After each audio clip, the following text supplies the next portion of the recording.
un lugar de encuentro para el talento venezolano, dentro y fuera de nuestro país. Continuamos por todos los medios con Mingo. Otro nivel.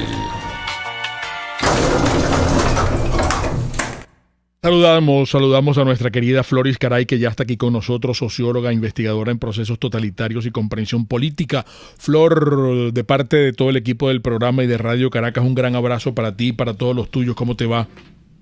Gracias, Mingo. Bueno, de nuevo honrada de estar aquí con ustedes. Bueno, en la expectativa de reflexionar siempre nuestros procesos.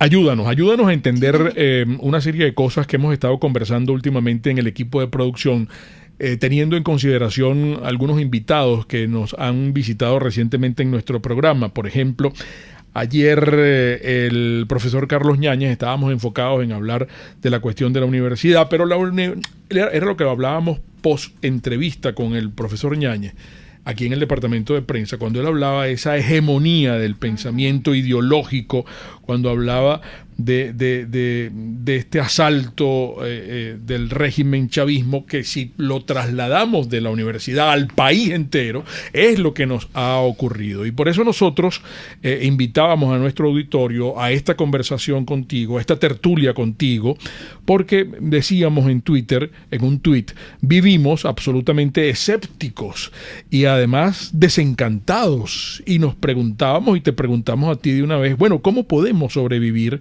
en esta Venezuela donde también nos decía el profesor Ñáñez ayer, con una crisis de la verdad, con una crisis de principios, con una crisis de moral y de virtud? Bueno, tú sabes que yo tengo mucha distancia ya de hablar de temas de la palabra crisis, porque creo que la trascendimos. O sea, la crisis siempre fue como un tema de nuestras complejidades y nuestra problemas, pero es que ahorita yo en lo particular me inclino más por hablar de una catástrofe, porque es como tan global y tan integra tantos elementos de nuestra existencia, que para mí es una catástrofe, porque bueno, no es baladí que el tema de las universidades y todo el tema del conocimiento, de la verdad, que es un tema súper espinoso y complicado, sobre todo cuando lo vemos en lo político y en la parte de lo social, que es nuestra existencia en comunidad. Entonces, hablar de verdad en este caso es muy complicado. Hablar de cuál es la solución, bueno, muchísimo más. Y el régimen siempre, y por eso yo tengo años trabajando en la tesis que esto es un totalitarismo, porque ahorita digamos que es como ellos están en el epifenómeno, o sea, en la superficie. Esto de las universidades viene desde hace mucho tiempo. De hecho, hay mucho del régimen que nació en las universidades, porque es el tema de lo ideológico, como tú decías, que hablabas con el profesor ayer, y es el tema del conocimiento encubierto, llamado científico, pero que sabemos que no lo es, sino es ideológico, y es de destrucción del alma de las sociedades. Yo siempre también insisto en este tema del espíritu de las sociedades, porque allí es un trabajo silencioso, a veces oscuro, porque nadie se da cuenta, porque todos estamos pensando en lo cognitivo, en el saber, en los análisis, en las estrategias, y no nos ocupamos de una parte que es nuestra existencia, que también es la parte de nuestras raíces espirituales, que tiene que ver con la educación, con los aspectos morales, con los valores supremos que tenemos para convivir con el otro, con esa obligación con el otro y la responsabilidad por el otro. Entonces, es un tema que es difícil, de difícil aceptación, de difícil consenso, digamos, intelectual, y ponernos de acuerdo en que si ese es un tema clave a trabajar, y yo lo estimo que sí, porque ahorita, como les digo, es como el gran espectáculo. Bueno, en las universidades ya fueron tomadas expresamente, pero eso viene de hace tiempo, porque van haciendo un sustrato ideológico para suplantar esas verdades supremas, esos grandes principios y ese espíritu que no tiene que ver con el catolicismo, con el cristianismo. Esa es la opción de cada quien, sino que es esa parte blanda de las sociedades que nos hacen convivir con el otro. Fíjate, escuchándote con atención, pensaba también otras ideas que compartimos aquí en el equipo del programa, y hemos llegado a la conclusión, a lo mejor es probable que podamos estar equivocados, pero lo político no motiva en estos momentos a la sociedad. no sé si nosotros hablamos que tenemos una sociedad enferma. Yo no sé si ese término es muy crudo, pero esa actitud que vemos que toman algunos, porque estoy casi seguro que el 21 de noviembre se va a ver un rechazo total, pero no sé si tú coincides con nosotros que lo hemos hablado aquí. Ahora, esa actitud, para que tú nos ayudes a entender que no es, ¿cómo diría? Oye, echárselas al hombro, no. Pero yo decidí que no formo parte de eso. Yo decidí que no les hago el juego. Entonces, ¿hasta qué punto esa es una actitud positiva y es una actitud proactiva al mismo tiempo? Es positiva en la medida en que me hace separar de lo que está mal, del mal. Me hace separar de lo que está podrido, de lo que no, de lo que se le vació. Por eso yo veía el martes pasado el programa también con Miguel Fontán, de que es tan clave que tengamos claros los conceptos y las distinciones en una zona, ¿no?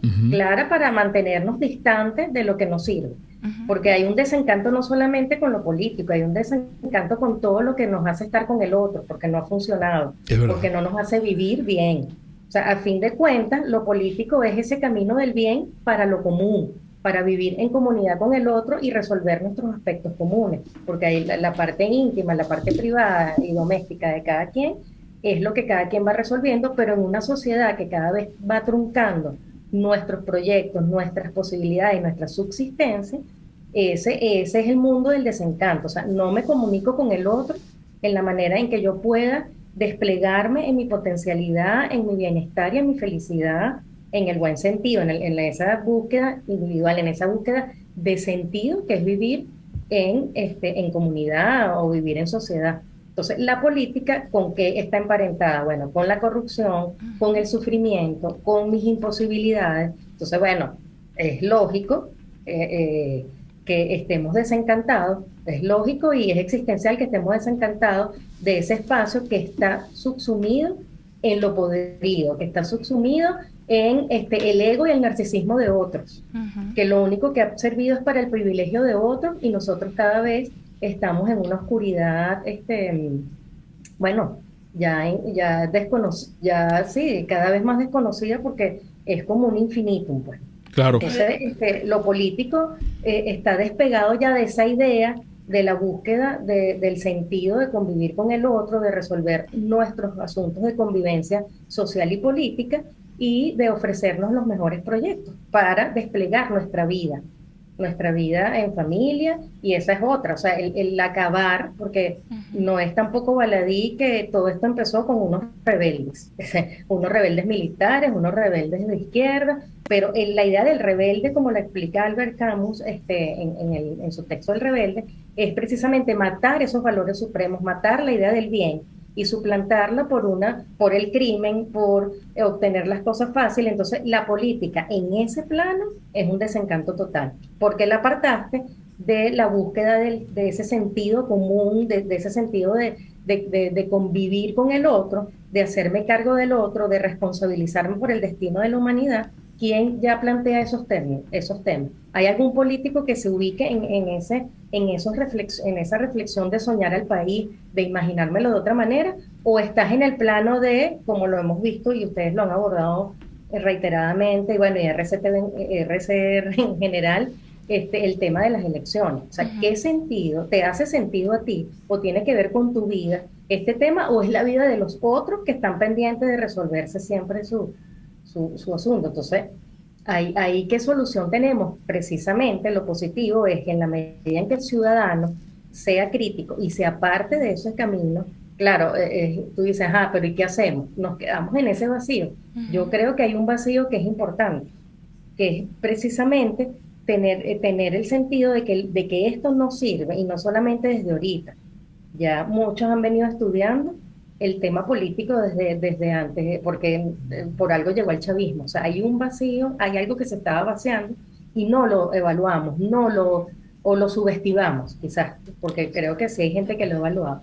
Lo subestimamos y, mientras que yo podía tener mi asunto material resuelto, no importa el resto. Y ahí es donde tenemos que siempre echar el ojo. Claro, pero fíjate que qué bueno esto que estás diciendo, Flor, porque me invita a compartir también con el auditorio y con Erika y contigo, que yo, por ejemplo, a mí me entra un fresquito cuando yo digo, no es que yo esté tirando la toalla, yo no estoy tirando la toalla, simplemente yo te rechazo porque mis valores y mi ética no me permiten acompañarte. Y entonces yo no formo parte de lo tuyo. Pero yo necesitaría, como comunicador, masificar mi idea.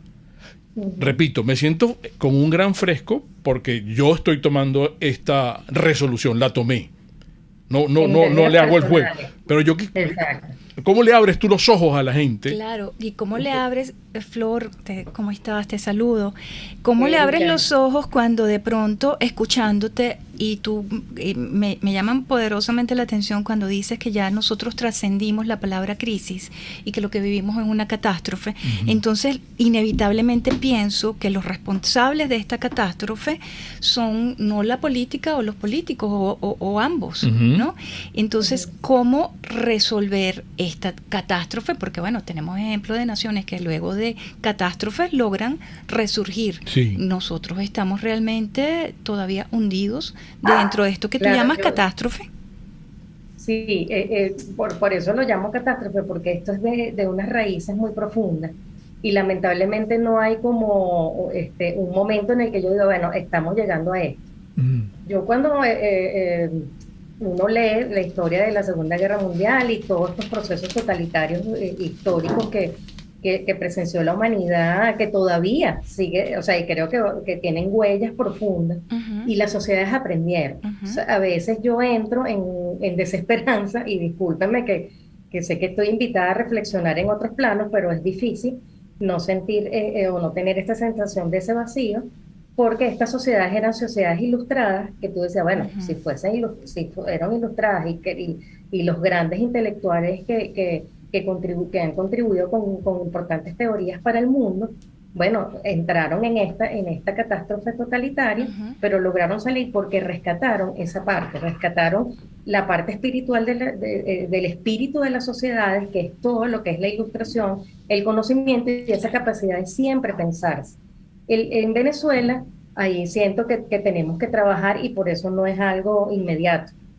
Al tener conciencia, por ejemplo, en el caso de lo que dice Mingo, bueno, yo me separo, o sea, en términos individuales, cada quien está resolviéndolo, porque vivimos en un momento existencial, y la resistencia tiene que ver un poco con eso, pero ¿cómo vamos a lo político? O sea, ¿cómo? Digamos, una parte importante es todo lo que es la pedagogía política, parte de la existencia de ustedes como grandes pedagogos políticos, más que comunicadores, creo que son pedagogos, porque llaman siempre a que no dejemos de pensar, no dejemos de juzgar y de separarnos del mal, porque el nihilismo que yo llamo militante, que es vaciar todo y que la gente, bueno, espere que le digan qué hacer. Esa es la peor dependencia y la peor indefensión, es que el ciudadano, porque ya ahí no sería ciudadano, sino que los individuos masa esperan a siempre ser conducidos. Entonces, este es un proceso muy desgarrador, muy profundo, muy de largo plazo. Y lo positivo de este momento, yo también lo rescato, es ese darnos cuenta. Es doloroso, está lleno de impaciencia, está lleno de rabia, de ir quedándonos, de mucha soledad. Y eso lo hemos conversado entre amigos y lo hemos hablado acá. De mucha soledad aparente, pero creo que es un sustrato que es profundo y por lo tanto no lo estamos viendo. Pero yo sí creo, y esa es la esperanza con la que uno vive, en que eso está brotando, claro, y lo que hemos dicho también, el venezolano también necesita tener como un aliento. Sí. Y es difícil cuando no consigues líderes políticos que te ayuden a crear ese aliento, no que te determinen y siempre te digan qué hacer, porque ahí ya no seríamos ciudadanos, pero sí que vayan allanando los caminos de ese común acuerdo de vivir en política. Entonces, cuando uno ve el entre comillas, porque yo también tengo entre comillas la palabra política y político, por lo que estamos viviendo, porque no podemos olvidar lo que tendría que ser un político, que no es los seres que estamos viendo ahorita, que están llenos de espectacularidad, de mítines y de estar abrazándose y recorriendo en los barrios, porque bueno, esa es mi manera de conseguir votos. Eso no es el político de la virtud y el político del bien.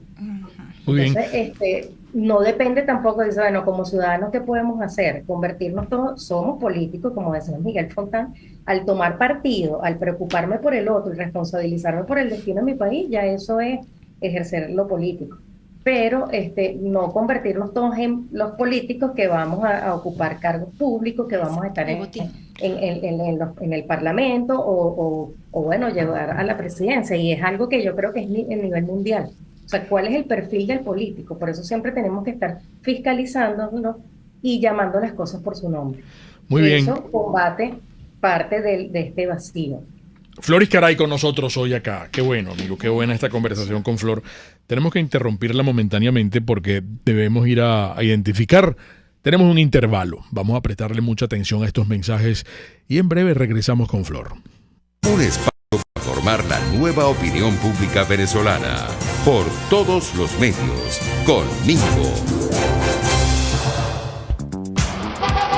El mensaje institucional de hoy de la bomba de terrazas del Club Hípico es responsabilidad. Responsabilidad porque usted está manejando. Y si usted está manejando, yo sé que cuesta. Pero por ejemplo los parabrisas, que ahorita que está lloviendo, es esa goma, ese cepillo que se llama, se gasta. Usted tiene que reponerlo. Si no lo repone, se le va a rayar el vidrio del parabrisas. Y si no lo repone, no va a ver bien cuando esté lloviendo. Y usted necesita tener tranquilidad a la hora de conducir su vehículo. Eso es responsabilidad.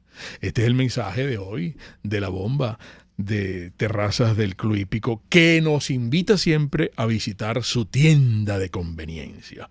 Estación de servicio Terrazas del Club Hípico en Instagram, @BP Terrazas. Calidad y servicio de primera clase.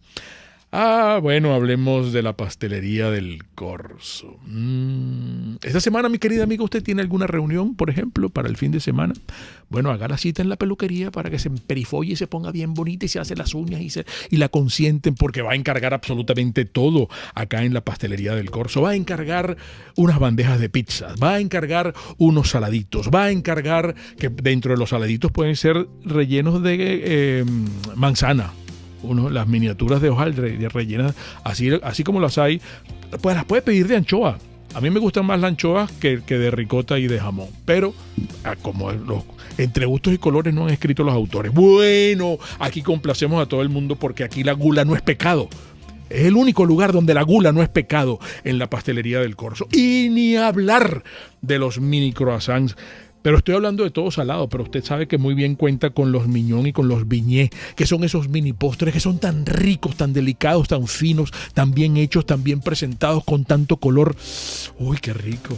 Y la torta del cumpleaños de la pastelería del Corso. 945-8497 del Corso es la pastelería italiana por tradición y excelencia. Mis amigos de Produzca, un gran abrazo desde aquí, porque carajo, cumpliendo años, están de aniversario. Produzca, una empresa venezolana que desde hace más de 40 años nació para protegernos en nuestros lugares de trabajo, y ellos nos han enseñado en que lo primordial y el primer paso es identificar el riesgo en el área de trabajo, y luego contamos con ellos, con ese catálogo maravilloso que tiene todos los productos, todos los artículos, todos los objetos que necesitamos para protegernos al cuerpo, respiración, a la cabeza, audición, a las manos, y también óptica. Produzca. Contáctelos, felicítelos porque están de aniversario. @produzca.ve en Instagram o www.produzca.com. Seguridad en tu empresa, de los pies a la cabeza. Puedes seguirnos en nuestras redes sociales. En Twitter, @RCR750, la radio que se ve. RCR 750 AM. Porque lo bueno une. Un periodista espontáneo, frontal, observador, inconforme, con mucho que decir y escuchar. Regresamos por todos los medios con Mingo. Bueno, cuando hay políticos que no son servidores públicos, sino que buscan el botín, porque estábamos recordando a Miguel Fontán, que la semana pasada no hizo una reflexión tan importante sobre ese particular. Entonces eso es lo que uno tiene que desechar. Y ya uno sabe, ya los tenemos pillados. Ya sabemos quiénes son, Flor. Sí. Los tenemos muy Total, identificados, total. Flor. Incluso durante estas campañas en donde hemos venido escuchando, aun cuando la campaña oficial arrancaría para estas elecciones del 21 de noviembre, arrancarían el 28 de octubre, ya todos los candidatos que van a estas elecciones arrancaron a hacer campaña y a hacer sus ofertas de agua, luz, Claro, pero hasta casas de cambio donde poder dividir las divisas en es que sencillo. todo eso forma parte del circo, Y mujer, entonces del régimen. es así, recordábamos a Miguel Fontán cuando decía que los políticos terminan viendo lo público como un botín. Exactamente. Sí, sí, y el tema de la mentira, ¿no? O sea, de permanentemente, yo creo que el que ya no tomen, el que ya no seamos unos estúpidos, Claro. en el sentido arentiano de ver nuestro pedacito, porque fíjate, el otro tema fundamental es el tema de la educación, pero no la educación desde el punto de vista de repetición, de un saber estancado, no, de esa educación que nos ayude a pensar y a exigir. Y eso tiene que ver mucho también con el autoamor en términos políticos, o sea, de valorarte y de decir, mira, no me trates como un estúpido, Ujú. yo sé lo que estás diciendo, distanciarme de la mentira, de estos populismos que lo que quieren es mantenernos como unas masas dependientes de lo material, solamente lo material. Ojo, no quiero decir que no sea importante, Ajá. porque aquí todos estamos tocados por ese asunto, pero no reducirnos a la reivindicación de obtener el pedacito para yo vivir cómodamente y así no me importa de lo político y te lo dejo a ti. No, precisamente, ahí es donde tenemos que siempre fincarnos en la pedagogía política, en la educación para el pensar, para no ser seres estúpidos que sigamos como unos borregos, sigamos detrás de alguien que lo que quiere es que sigamos siendo estúpidos. Entonces, si ahí nos estamos distanciando, ya ese es un gran avance, aunque no lo sintamos. Aunque, bueno, todavía la nomenclatura del chavismo está allí, presente, caminando por las universidades. O sea, eso, por supuesto que nos golpea, pero no perder de vista que estamos cada vez más conscientes de quién es quién. Creo que eso es fundamental. Sí. Gustavo Maiz te pregunta, o te comenta, para construir el país es necesaria la paz interior, pero también requerimos una conducta civil, un ciudadano con libertades. ¿Se podrá obtener esta paz espiritual cuando no se es libre? Y quería también aprovechar de leerte la reflexión que hace Luis Pérez en relación con la rebeldía de los estudiantes universitarios, que según Luis Pérez no volverá porque ellos saben que fueron simplemente usados y puestos como carnes de cañón, mientras sus patrocinadores cuadraban tras bambalinas elecciones y cómodos exilios. Y aquí le preguntan a Flor que qué bueno que ella mencionó en el segmento anterior lo del perfil del político, que por qué no analiza si dentro de ese perfil el político venezolano quiere siempre eternizarse, quiere ser eterno, quiere durar toda la vida, una especie de Dios. Qué bien. Sí, son muchos elementos, ¿no? Son muchos elementos. El tema del rebelde es un tema que uno lo ve como algo muy superficial, pero el rebelde, cuando quiere destruir un orden que nos ha servido, un orden que ha sido justo, es lo peligroso. Cuando quiere vaciar y matar a ese Dios, Dios no en términos de una religión en particular, sino en términos filosóficos de existencia. Claro. De origen. Dios es una creación de antropológica para, bueno, darle un sentido y darle una contención metafísica a nuestras pasiones, a nuestro devenir con el otro, ¿no? Entonces, bueno, no quedarnos con el rebelde como que el que reclama y que quiere un mundo mejor, no es en ese sentido. Y creo que el tema de la juventud es un tema urgente y que tiene que ver con lo que yo decía de la educación, de esa educación para el pensar, no para que sean unos repetidores, porque precisamente en la medida, si creamos esos políticos para idiotas, que en la medida en que la gente deje de pensar, mejor les sirve.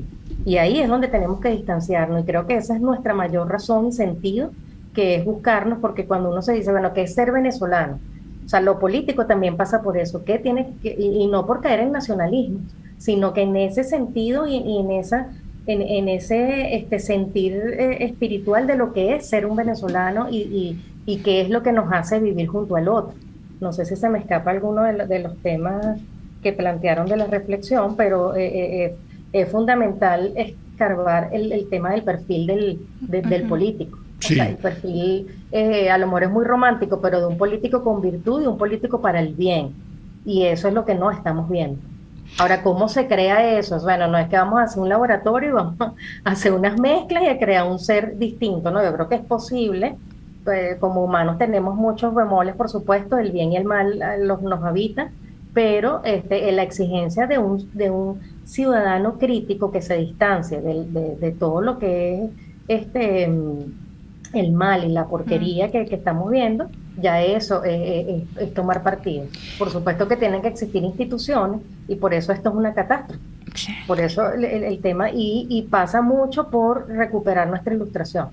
Claro. Algunos dirán, bueno, ¿la tuvimos alguna vez? Bueno, yo creo que sí, aunque hay que fortalecerla. Pero ellos han sido exitosos en esto de no pensar y no exigir, pues, ¿no? Porque ellos han creado un ejército de esclavos mentales, que es lo que vemos en el devenir, en el día a día del venezolano. Lo subestimamos. Con un control arrechísimo que tienen en todo, pues, ¿no? Y han sido eficientes porque también controlan del lado de los ciudadanos tenemos que persistir. Y creo que hace tiempo en un programa lo hablábamos, Mingo, que a veces uno, bueno, entra como en un desgano, pero la persistencia, porque si algo ellos no han dejado de hacer es persistir. Entonces, bueno, tenemos que persistir nosotros en hacer críticas, en no callarnos, porque también esa cultura del chévere, o sea, eso lo tenemos que romper. Claro. O sea, es incómodo. La libertad, que creo que también es el otro tema que alguien asomó que Erika leyó. Sí. O sea, la libertad no es un asunto fácil ni es cómodo. O sea, la libertad implica que aceptemos que existe un otro que es malvado, que existe el otro que es un criminal, que existen los verdugos, que existe mucha incertidumbre, que no la sabemos toda y que no hay una gran solución, porque ya sabemos qué pasa con las soluciones finales en la historia, que no hay una única y gran solución, sino que tenemos que vivir precisamente en la incertidumbre, porque cada cabeza es un mundo, y cuando vemos que muchos que se llaman políticos terminan siendo unos dementes, unos narcisistas y unos psicópatas, entonces ahí nos tenemos que empezar a preocupar cómo los elegimos, cómo determinamos o apoyamos unos determinados proyectos. Y ahí es donde la educación y la pedagogía política, en el sentido como lo hemos abordado, es fundamental y es, digamos, nuestra gran... nuestro gran acicate para lograr, ser distinto. ¿Cómo se aprende a asimilar que hemos sido derrotados? Y eso es un primer paso para luego levantarnos nuevamente. Por eso lo del espíritu es fundamental. O sea, como humanos tenemos que convivir con eso. Es como, la gente que se divorcia y apostó a un proyecto, eso pasa un tiempo, pasas tu duelo, y eso ya, no soy psicólogo, pero hay un tiempo para eso, y yo creo que como sociedad tenemos que hacer una gran psicoterapia de la sociedad, de ir rescatando y de ir sanando al mismo tiempo que vamos cambiando cosas. Y ese es un dolor necesario. Yo creo que cuando uno dice, que es un fracaso, pero siempre ver de qué me sirvió y qué es lo que me va a ayudar a construir de nuevo. Porque ahí es no quedarnos en el fracaso, pues si no, ahí quedamos en una depresión, no te digo crónica, y eso no nos ayuda, aunque existe la enfermedad de depresión como enfermedad, pero en términos sociales, hay que rescatar y sanar, ser consciente que necesitamos un proceso de sanación, que cuando vemos países que pasaron por estos totalitarismos, por dictaduras feroces, siguen existiendo duelos, sigue existiendo heridas, y tenemos que aprender a vivir con eso. Tenemos que aprender a vivir y a rescatar esa parte de la libertad, que es fundamental. No es algo idílico que la libertad nos va a hacer ser felices. No, la libertad es confrontarnos con las diferencias, confrontarnos y pensar, ser incómodos muchas veces. Ser el incómodo muchas veces, eso es la libertad. Qué buena esta conversación con Flor, que es toda una dama del pensamiento, pues, ¿no? Qué maravilla, Flor, de verdad. Muchísimas gracias por permitirnos que estés aquí con nosotros y que siempre estés con nosotros, porque formas parte del equipo. Un beso grande, Floris Caray. Honrada siempre con ustedes. Gracias, Flor. Amigos, las interpretaciones finales de todo lo conversado acá, como siempre, de ustedes. Y recuerden, el comunismo te quiebra las rodillas para que tengas que darle las gracias por las muletas. Hasta mañana. RCR presentó Por Todos los Medios con Mingo.